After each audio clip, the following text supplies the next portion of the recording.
मावळे रायगडाच्या माथ्यावरती पायी मार्गाने मार्गस्थ झालो म्हणून तुम्ही सर्वांनी या गडाच्या मुख्य भागावरती प्रवास केला। हा गडाचा बाल्ली किल्ला पाहताय।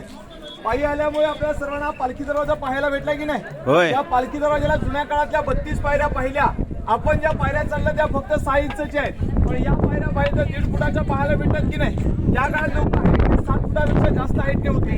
त्या काळात धावत पालखी घेऊन आतमध्ये यायचं आणि मग राजवाड्यामध्ये महाराजांची पालखी सोडायची। पुन्हा बाहेर पालखी नेऊन तिथे सजवली जात असं या पालखी दरवाजा होता। राजे, आऊसाहेब, शंभूराजे, राजाराम महाराज हे ज्या रायगडात यायचे ते या दरवाजाने प्रवास करायचे।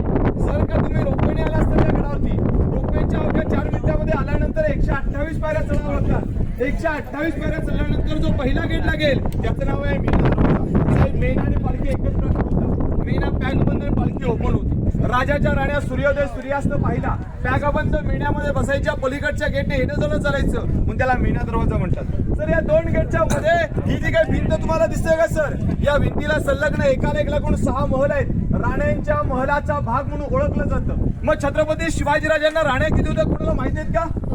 बरोबर 8 राण्या होत्या। आज कल्पना करा, एका राजाला 1 राणी करण्यासाठी परमिशन आहे। आपल्या राजाने 8 लग्न का करावी त्याच्या मागचं एक कारण आहे। स्वराज्यात मावळ्यांची कमतरता होती। मोठमोठ्या घराण्याशी स्वैरसंबंध जुळवले।